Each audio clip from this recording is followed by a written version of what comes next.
Hello everyone, এই ধরনের AI ভিডিওগুলো যেমনটা আপনারা মোবাইল স্ক্রিনে দেখতে পাচ্ছেন আবার নতুন করে কিন্তু প্রচুর পরিমাণে ভাইরাল হচ্ছে। আপনারা কিভাবে এই ধরনের এআই ভিডিওগুলো তৈরি করবেন এই ভিডিওতে কিন্তু সম্পূর্ণ টিউটোরিয়ালটা আপনাদের দেখিয়ে দেওয়া হবে খুব ইজিলি। খুব বেশি না বকে আমি ভিডিও চলে যাচ্ছি এবং ভিডিও শুরু ছোট্ট একটা রিকোয়েস্ট, চ্যানেলে যদি প্রথমবার থাকেন চ্যানেলকে অবশ্যই সাবস্ক্রাইব করে আমাদের সাথে থাকবেন। তো দেখুন, এই ধরনের ভিডিওগুলো তৈরি করার জন্য আপনাদের সর্বপ্রথম প্রয়োজন হবে গুগল জেমিনি এই অ্যাপ্লিকেশনটা। এটা যদি আপনাদের ফোনে না থাকে তাহলে কিন্তু প্লে স্টোর থেকে অবশ্যই ইনস্টল করে নেবেন। আপনারা কিন্তু চাইলে ক্রোম ব্রাউজারটা ইউজ করতে পারেন। তো তারপর এখান থেকে দেখতে পাচ্ছেন এই যে ক্রিয়েট ইমেজ আছে, গুগল জিমিনি ওপেন করার পর এই ক্রিয়েট ইমেজ এখানে ক্লিক করবেন। ক্লিক করার পর এখানে একটা দরকার হবে আপনার প্রম্পটটা কিন্তু আপনার মোবাইল স্ক্রিনে দেখতে পাচ্ছেন। আর যে জায়গাগুলো আমি কিন্তু মার্ক করে রেখেছি এখানে আপনার লোকেশন কিন্তু আপনি খুব ভালোভাবে বসিয়ে দিতে পারবেন। এখান থেকে প্রম্পটটা আমি দিয়ে দিচ্ছি। দেওয়ার পর যে জায়গাগুলো স্ক্রিনে শো করছে দেখতে পাচ্ছেন এই জায়গাগুলো কিন্তু ল্যান্ডমার্ক, আপনার লোকেশন, আপনার কান্ট্রি সবগুলো কিন্তু চেঞ্জ করতে পারবেন। আমি কিন্তু কোনো কিছু চেঞ্জ করছি না, জাস্ট এখানে সেন্ড করছি, দেখছি যে কেমন ধরনের একটা ফটো তৈরি হয়। দেখুন এখানে কিন্তু আমার ফটোটা তৈরি হয়ে গেছে। ফটো তৈরি হয়ে যাওয়ার ফটোর উপরে জাস্ট একটা ছোট করে ট্যাপ করতে হবে। তারপর এখান থেকে নিচের দিকে সেভ অপশন আছে, সেভ অপশনে ক্লিক করার সাথে সাথে কিন্তু ফটোটা আমার মোবাইল ফোনে সেভ হয়ে যাবে। এবার আমার কাজ হচ্ছে যে এখান থেকে সরাসরি ওপেন করে নেবো আমার গুগল বা ক্রোম ব্রাউজারটা। আমি কিন্তু ক্রোম ব্রাউজারটা সরাসরি ওপেন করে নিচ্ছি। ওপেন করে সার্চ বার আছে এখানে দেখতে পাচ্ছেন। তো সার্চ বারের উপরে কিন্তু আমাকে ট্যাপ করতে হবে। সার্চ বারের উপর ট্যাপ করার পর এখান থেকে আমি লিখবো ফ্লো লিখে সার্চ করব। ফ্লো লিখে সার্চ করার পর সেকেন্ড একটা ওয়েবসাইট কিন্তু আমার সামনে ওপেন হয়ে যাবে। জাস্ট এই সেকেন্ড এই ওয়েবসাইটটা এসছে, জাস্ট এই ওয়েবসাইটের ভিতরে কিন্তু আমাকে চলে আসতে হবে। আসার পর এখান থেকে ক্রিয়েট উইথ ফ্লো যে লেখাটা আছে, জাস্ট ক্রিয়েট উইথ ফ্লো এখানে কিন্তু আমাকে ক্লিক করতে হবে। ক্রিয়েট উইথ ফ্লো ক্লিক করার পর এখান থেকে নিচের দিকে আছে নিউ প্রজেক্ট। তো জাস্ট এই নিউ প্রজেক্ট অপশনে আমাকে কিন্তু ট্যাপ করে দিতে হবে। নিউ প্রজেক্ট এখানে ট্যাপ করার পর এখান থেকে এই যে ক্রিয়েট ইমেজ যে অপশনটা লেখা আছে জাস্ট এখানে ক্লিক করতে হবে আমাকে সর্বপ্রথম। এবং তারপর এখান থেকে ফ্রেম টু ভিডিও এই যে অপশনটা আছে, ফ্রেম টু ভিডিও জাস্ট এই অপশনটা কিন্তু সিলেকশন করে নিতে হবে। ফ্রেম টু ভিডিও এখানে আমি সিলেকশন করে নিচ্ছি। নেওয়ার পর যে ফটোটা ওখান থেকে আমি তৈরি করেছিলাম সেই ফটোটা এই প্লাস আইকনে ক্লিক করবো এবং আপলোড অপশনে ক্লিক করবো। তারপর আই এগ্রিতে ক্লিক করতে হবে। আপনার যে মিডিয়া আছে মিডিয়াটা ওপেন করবেন সামনাসামনি।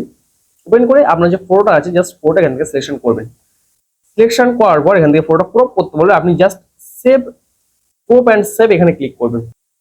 ক্লিক করার পর এখান থেকে এই যে জেনারেট ভিডিও টু টেক্সট আছে এখানে যে লেখাটা আপনি কপি করেছিলেন ওই সেম লেখাটা কিন্তু এখানে পেস্ট করে দেবেন আপনার ল্যান্ডমার্ক বা যেগুলো আছে ওইগুলো অনুযায়ী। দেওয়ার পর এখান থেকে জাস্ট এই যে সেন্ড অপশন আছে সেন্ড অপশনে ক্লিক করে আপনাকে কিন্তু কিছুক্ষণ ওয়েট করতে হবে, মানে 10 থেকে 15 সেকেন্ড। তারপর কিন্তু এখানে সরাসরি ভিডিওটা আপনার সামনে ওপেন হয়ে যাবে। তো ততক্ষণ কিন্তু আমি অপেক্ষা করছি এবং ভিডিওটা একটু ফাস্ট ফরওয়ার্ড করছি। এখান থেকে ভিডিওটা তৈরি হয়ে যাওয়ার পর এবার আমি প্লে করে দেখবো যে ভিডিওটা কেমন হয়েছে। দেখুন এখান থেকে তারপর নিচের দিকে যে প্লে অপশন আছে প্লে অপশনে ক্লিক করবো। প্লে অপশনে ক্লিক করার পর এখানে দেখতে পাচ্ছেন যে আমার ভিডিওটা কেমন তৈরি হয়ে গেছে। এবার এই ভিডিওটা তৈরি হয়ে যাওয়ার পর উপরের দিকে এই যে দেখতে পাচ্ছেন যে একটা সেভ আইকন আছে, জাস্ট এই সেভ আইকনের উপরে একবার ছোট করে ট্যাপ করতে হবে।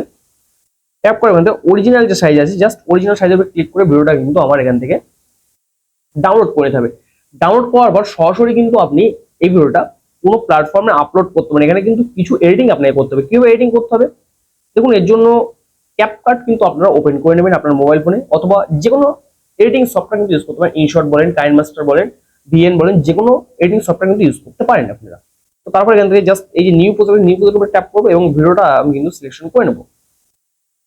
ভিডিও সিলেকশন করে নেওয়ার পর এই যে ভিডিওর ছোট করে ট্যাপ করতে হবে। ট্যাপ করে ভিডিওটা কিন্তু এইভাবে একটু জুম করে বড় করে দেবে যাতে জিমিনির যে লোগো আছে বা ভিউতে যে লোগো আছে লোগোগুলো কিন্তু শোনা করে। এবং এই ভিডিওটা এইভাবে কিন্তু বড় করে ফুল স্ক্রিন করে দিতে হবে। ফুল স্ক্রিন করে দেওয়ার পর এডিটিং সফটওয়্যার একটা কিন্তু লোগো থাকে, লোগোটা কিন্তু এখান থেকে আমাকে ডিলিট করতে হবে। করে এই ভিডিওটা ছোট করে ট্যাপ করতে হবে। ট্যাপ করে ভিডিওটা কিন্তু একটু স্পিড কম করে দেবে যাতে ভিডিওটা আমার 10 সেকেন্ডের উপর হয়ে যায়। যেহেতু 8 সেকেন্ডের ভিডিও ইউটিউবে আপলোড করলে সেটা কিন্তু বেশি র্যাঙ্ক করবে না। তো ভিডিওটা রেঞ্জ একটু বাড়িয়ে দেবো। দেওয়ার পর ভিডিওটা দেখুন যে কেমন হয়েছে। তো একটু স্লো মোশন হবে ভিডিওটা, কোনো অসুবিধা না বা কেউ বুঝতেও পারবে না যে ভিডিওটা আপনি স্লো মোশন করেছেন। তারপর ভিডিওটা এখান থেকে এই যে কভার অপশন আছে কভার অপশনে ক্লিক করে একটু এইভাবে সরিয়ে দিয়ে যে বেস্ট পার্ট আছে বেস্ট পার্টটা রেখে এই যে নেক্সট অপশন আছে নিচের দিকে, তারপর নেক্সট অপশনে ক্লিক করতে হবে। ক্লিক করে উপরের দিকে ডান আছে ডানে ক্লিক করবেন। ক্লিক করে এক্সপ্লোর অপশনে ক্লিক করে কিন্তু ভিডিওটা আপনার গ্যালারি অপশনে বা মোবাইল ফোনে কিন্তু সেভ করে নেবেন। এবং এই ভিডিওটা এরপর আপনি যে কোনো social media platform, Instagram, YouTube, Facebook, যে কোনো রিলসে কিন্তু ইউজ করতে পারেন। দেখতে পাবেন খুব ভালো রকম একটা ভিউজ আসবে এবং আপনার চ্যানেলটা কিন্তু আপনি মনিটাইজ করতে পারবেন। সো আই হোপ আপনাদের পুরো ব্যাপারটা আমি ক্লিয়ার করতে পেরেছি। যদি ভিডিও বিষয়ে কোনো কোশ্চেন কমেন্ট সবাই জানাবেন। দেখা হবে পরে কোনো ভিডিওতে, ততক্ষণ ভালো থাকবেন সবাই, সুস্থ থাকবেন সবাই। আল্লাহ হাফিজ।